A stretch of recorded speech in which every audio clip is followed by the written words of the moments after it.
Good? Perfect. Right. So today we're going to talk about languages. Have you ever wondered if you had an alter ego? A real alter ego? A language alter ego? Have you ever thought that by learning another language, you could actually form or discover not just your identity as a sense of belonging, but also another personality? Right. Well, let's explore that a bit. When we are born and we start speaking our native language, we fill in the vocabulary with words and phrases that reflect our worldview, our environment, our everyday activities. And we form our system of vocabulary and we form our primary linguistic personality. However, when we start learning another language, French at school, for example, we discover that the same object, like microphone, for example, can be called in two different ways. Or sometimes this object even doesn't exist in another language. That's how we create two parallel systems, or two parallel universes, as you wish. That's how we create our secondary linguistic personality. That's the start.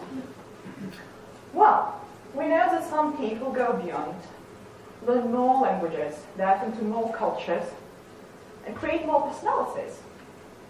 Well, do you think that they're insane? Well, maybe a bit. Fortunately, nobody will end up as the case of Billy Milligan or the actors from the Fight Club movie with multiple personality disorder. We're just fine. We're not insane. Right. Well, I was wondering about it quite a lot. And I was wondering how actually languages can impact our way of thinking and our interpersonal communication.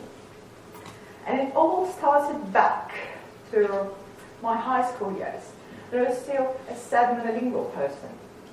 Well, I used to play in a theatre studio, and I did loved it. And what I noticed is that in order to play a particular character, like to act on the stage some emotions, I had to observe people and then imitate them. It was fascinating. And indeed, I put a serious thought into entering, theatre academy for my degree.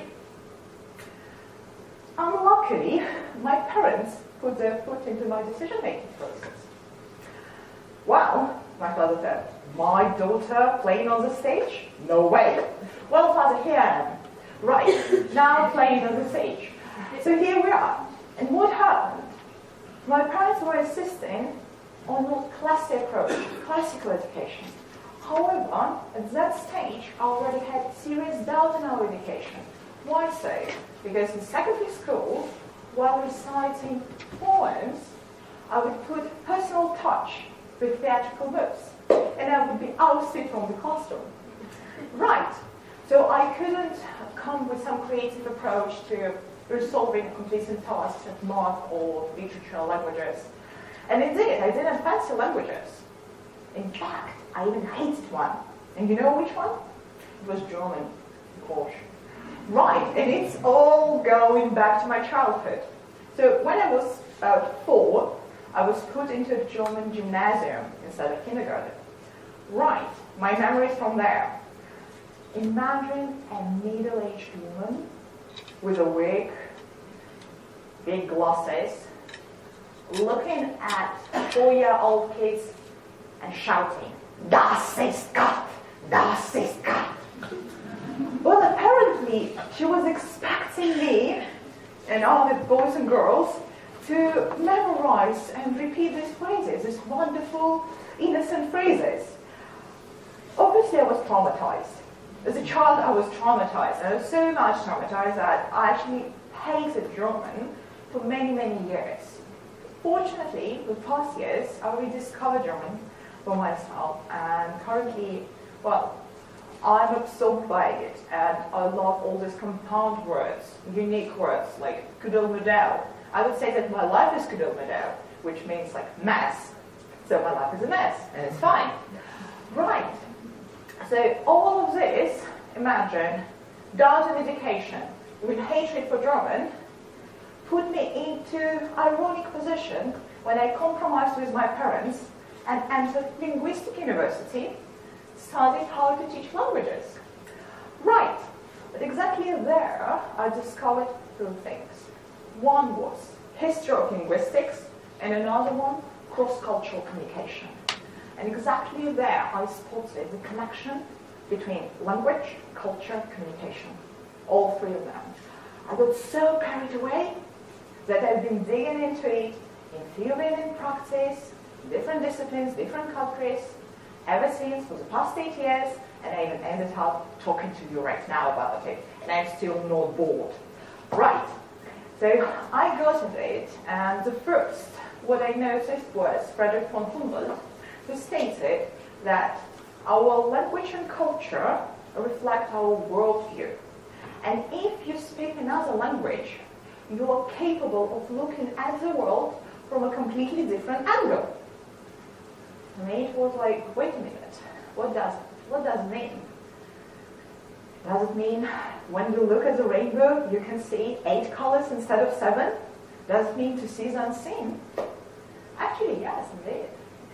When you look at another linguist, Malakov, who stated that our reasoning and superstitions are determined by the language we think in, you may say, yes. Does it mean that we can see the unseen and we actually can think differently in different languages? Yes. No. Right. If we get a simple example, we will see how it works. My Western European friends, if now I tell you the number 4, how do you feel about number 4? Well, do you have some context? Perhaps not so much, like 4th of July, maybe somebody is born on the 4th of May or April. But it's boring, right? It's just square, nothing special. However, if I tell you right now number 13, or in Scottish, 13, so we will notice that we get the context.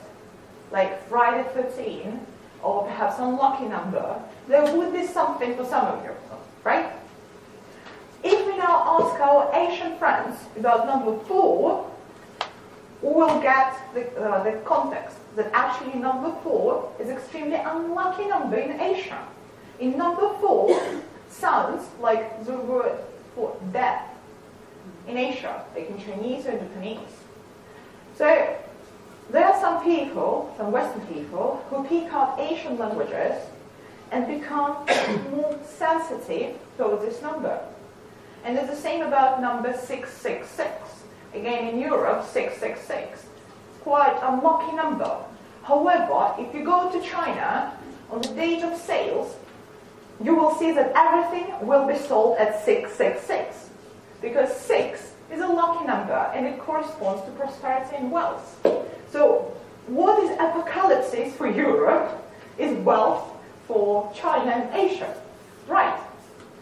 So it was all very fascinating, and it was so-called mystique of the language that was explored by Edward Sapir and Benjamin Leavenworth, who investigated linguistic relativity. So they were saying that our fundamental values are reflected by our language and culture and also formed by them, right? We already heard it, yeah, Humboldt. However, here's one augmented fact. If you learn another language and you dive deeper and deeper into culture, you will notice at some point that you find yourself in the conflict in the middle of your native values and your foreign values. And it's all stuck in your head. And it's all in between. You are here. So the moment of sorting out these two systems, these two parallel universes, is called the process of the development of secondary linguistic personality. And it's same for a foreigner, for a learner, is to come to the point that when a foreigner speaks to the locals, to the natives, he is not taken for a foreigner. he's taken for local, for natural perfection, right? Extreme case of assimilation. Right. However, we've heard quite often from language schools, oh, if you take a course with us, you'll sound like a native. Well, actually, it's not just about flawless posh phonetics or perfect grammar or exquisite vocabulary. It's about different things. It's about your body language.